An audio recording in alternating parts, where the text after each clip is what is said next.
Alright, so today we're going to talk about microbes. There are over 10 trillion human cells in our bodies and 20,000 human genes in our DNA. These numbers seem minuscule when we compare them to the 100 trillion microbial cells and 2 to 20 million microbial genes that are all over our bodies. The moment we enter the world, microbes colonize our body, and depending on how and where we're born, we're colonized by different types of microbes. Our first dose of microbes comes from our mother. Babies who are born vaginally are covered in a film of microbes as they pass through the birth canal. Included in that mix of bacteria are bacteria that help a baby digest their first meal. Babies delivered by cesarean section, however, are colonized mainly by skin microbes, which is a very different set of species. Babies pick up microbes not only from their mothers, but also from every person and thing that they touch. So babies who are born at home are often exposed to different types of microbes than babies who are born in hospital.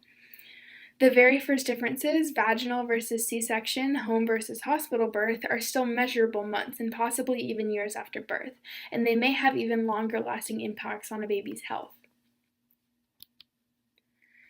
Very young babies are covered in a fairly uniform mixture of microbes representing relatively few species, but within weeks, as they pick up more microbes from their family members and their surroundings, the types of microbes living in different parts of the body start to specialize. As species compete for space and resources, the ones best equipped to live in particular environments survive more. The dry, light, oxygen-rich environment of the skin, for example, harbors a different population of microbes than the dark, watery environment of the mouth. Even more subtle differences can shape microbial populations. Different microbes live on the cheek rather than the crease next to the nose, and there are differences even between the left and the right hands. The food a baby eats also affects their microbes, and different microbes go best on different types of food. Babies who drink breast milk, for example, tend to have different gut microbes than babies who are given formula. Beginning solid foods also causes the population to shift. The number of species in your gut also increases over time, from about 100 different species in the gut of a young infant to about 1,000 in adults. And the makeup of the gut microbes also continues to change. Some of these changes mirror changing nutritional needs. For example, young babies get the vitamin folate from the gut microbes, while adults get most of their folate from food. Babies have more folate-producing microbes, and adults have more folate-harvesting microbes. Parents and family members still have a big influence on our microbiome composition. While microbial populations vary a lot, even among family members, relatives and people living together tend to have a more similar microbiota than strangers. Over time, the early influence of your mother is diluted, and young children's microbiomes come to resemble their fathers just as much as their mothers. Microbial populations shift and change a lot during early childhood, and there's a lot of variation among individuals. Variation is highest during childhood and gradually decreases with age. Events like a fever, a course of antibiotics, or new foods can cause sudden shifts in your microbiome, with effects that may last for years or even a lifetime. And by age 3, a child's microbiome looks a lot like an adult, and it becomes much more stable. It continues to change in response to events like illness, antibiotic treatment, fever, stress, injury, and changes in diet, but the population still tends to shift back to a baseline state. Major life events like puberty, pregnancy, and menopause can cause larger shifts. For example, puberty affects your skin microbes by changing your skin oils, and pregnancy brings on changes in the vaginal microbiome. Species start to grow in the vagina that will colonize and benefit the baby when it's born. Senior citizens have a distinct microbial profile, with certain species becoming more common and others becoming less common.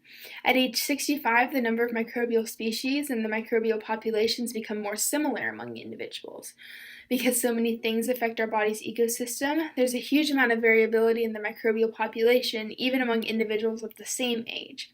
Just like our fingerprints vary, we vary in the number of microbial species we have, as well as their relative abundances. Our microbes shift with gender, diet, age, climate, and even occupation.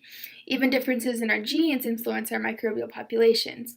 Some indirect by affecting things like the acidity of the digestive tract, and also more directly through variations on our proteins in our cells that communicate with the microbes. Even with all this variability, there still are some trends. Microbial populations differ among body sites than between individuals. For example, the microbes living on the forearm of two different people tend to be more similar than the microbes on the forearm and the ear of the same person. And there are certain species of bacteria that will only live in the gut, and others that will only live in the teeth, and so on like that. We are constantly interacting with our microbes, and they provide great defense for our body simply by taking up space. Our microbes also boost our immune system too. A 2010 study done at Loyola University showed how bacteria called bacillus, which is found in the digestive tract, binds to immune system cells and stimulates them to divide and reproduce. Their research suggests that eventually those with a weakened immune system could be helped by introducing bacillus spores into their system. Our microbes also help protect us from autoimmune diseases. Some recent research into type 1 diabetes suggests that a disturbance in the microbial community can trigger the disease. Research found that introducing benign strains of E. coli into diabetic mice sets off a domino effect that allows them to start producing insulin. So if our microbiota is so vital to our health, how do we ensure we have enough or the right type? You may be familiar with probiotics or are perhaps already using them. These are either in foods that naturally contain microbiota or supplement pills that contain live active bacteria, which are advertised to promote digestive health.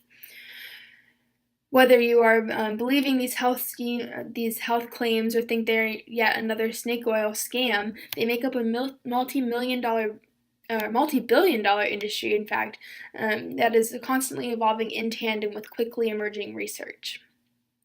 Probiotics are most effective at both ends of the age spectrum because that's when your microbes aren't really as robust as they normally are. You can influence this huge bacterial colonization process more effectively during these age periods. Situations of stress are also times where probiotics may be helpful. So essentially any time when there is a disruption in the balance of your intestines, probiotics are extremely useful. There is little evidence, however, to suggest that a healthy adult who isn't on antibiotics or not having any other health issues is really going to see any major health benefits from taking a probiotic. So overall, our microbiome is a living, dynamic environment where the relative abundances of species fluctuates daily, weekly, monthly, depending on your diet, education, medication, exercise, and a host of other environmental exposures. However, scientists are still in the early stages of understanding the microbiome's broad role in our health and the extent of problems that can occur from an interruption in the normal interactions between a microbiome and its host.